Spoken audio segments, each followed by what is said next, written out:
Hey everyone, we are still in Jerusalem. If you can remember from last week, Paul has just been arrested by kind of the centurion for being beaten up. So Paul has been attacked by a mob of Jews from Ephesus, and even though he's in Jerusalem, they've stirred up the city, they're all beating him up.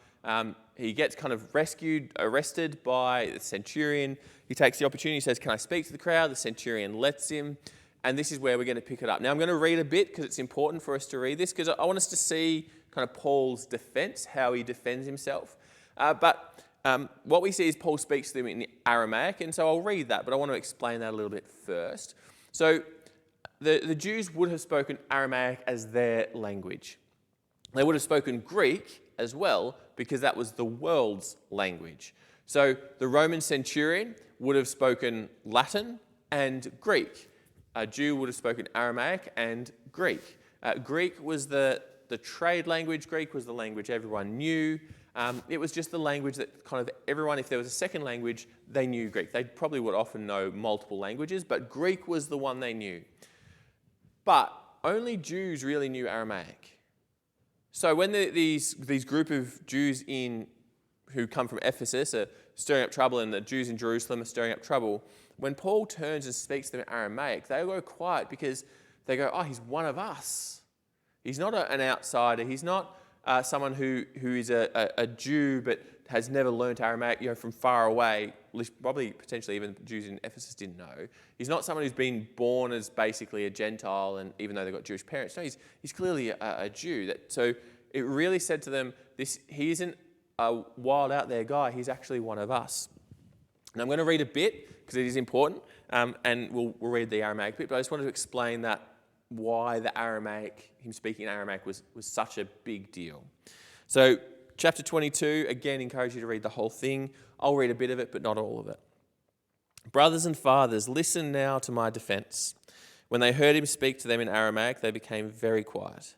Then Paul said, "I am a Jew, born in Tarsus of Cilicia, and brought up in this city. I studied under Gamaliel and was thoroughly trained in the law of our ancestors." Now, Gamaliel, if you remember, he's popped up in Acts before. Super famous lawyer, knew the law really well, good teacher. So being trained under Gamaliel was a big plus for kind of Jews. There we go. "I was just as zealous for God as any of you are today.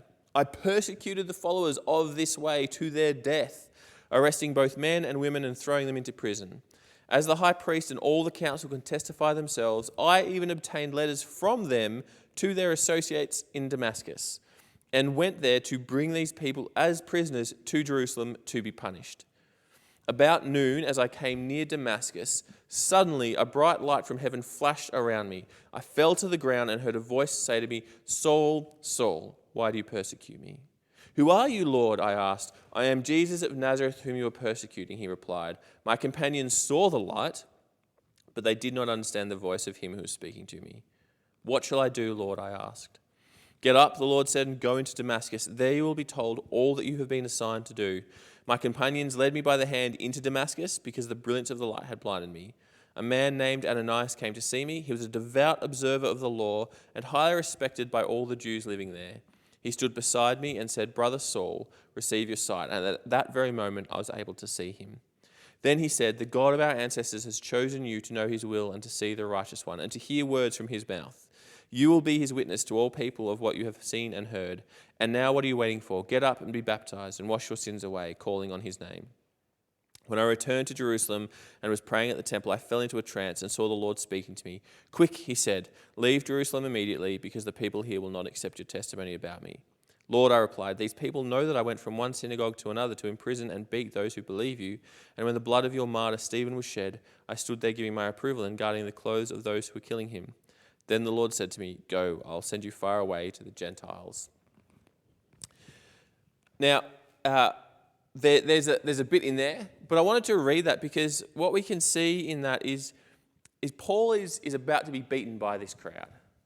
He's kind of picked up by the centurions and they're taken, and he asks for a chance to speak. And he speaks to them and he says to them his testimony. He tells them of how he was going. Remember how he said, the bottle was way over here that time, but remember how he said, he's going to Damascus.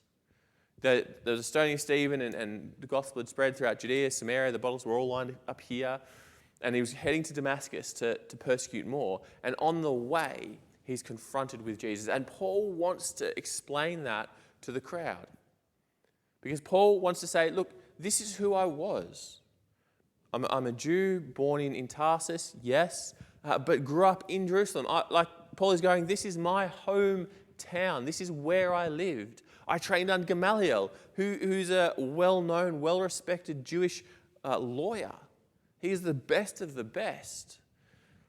I was so keen on persecuting Christians that I went around arresting them and trying to put them to death. And in fact, I was on my way to do that. So Paul says, hey guys, this is what I was like. In fact, talk to your leaders. They can testify that that's what I was like.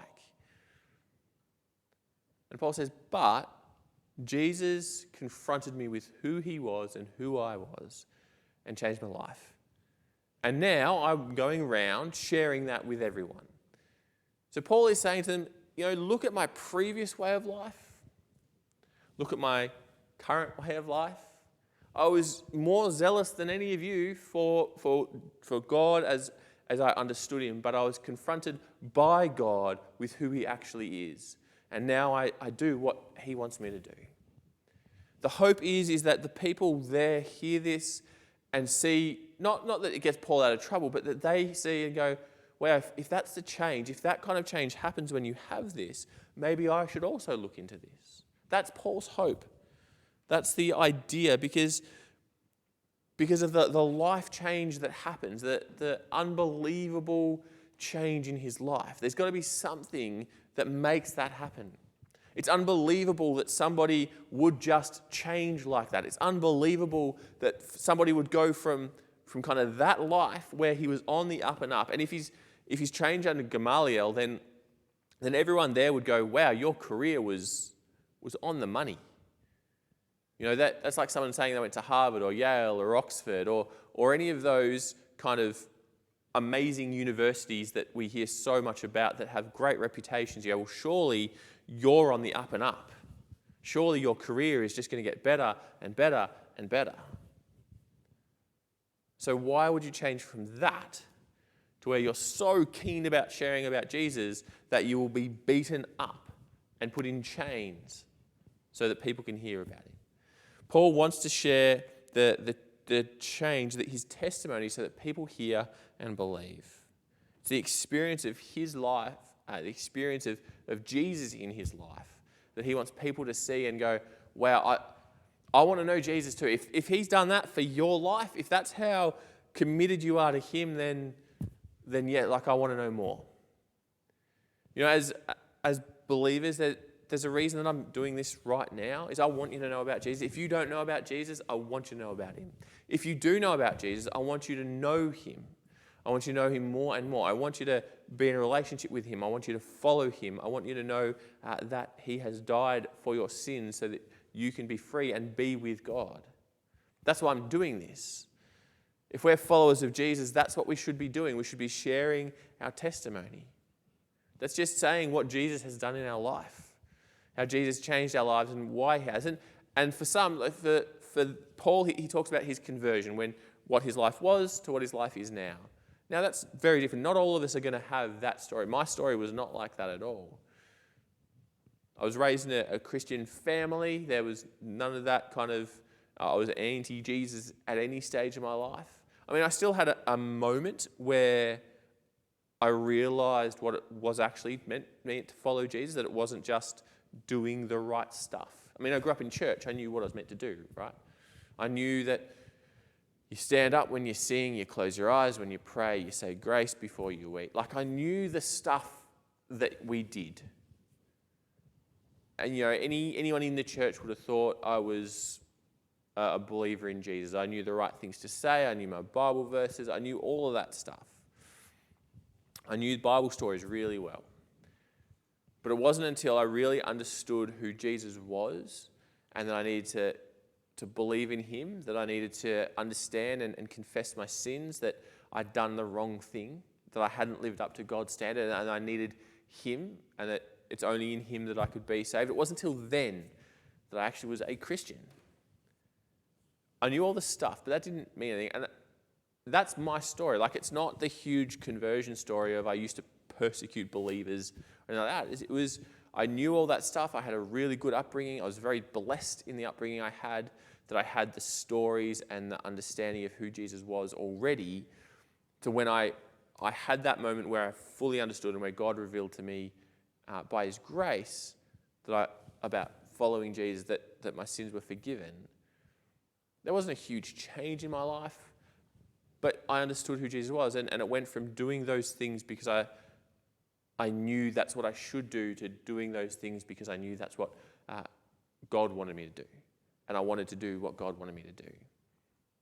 If you have a story about how Jesus is in your life, and sometimes it's different. I've got stories and testimonies of how my experience of Jesus in different times of my life. I'm happy to share them with you at another time. I could talk for hours about it. But I have different stories for different times. Maybe your story that somebody needs to hear isn't your conversion story, but how Jesus is working in your life right then, in a tough time, in a time where you felt lonely or something like that. But if you have a story of Jesus, you've got to share it.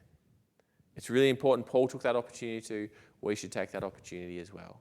Have a great week.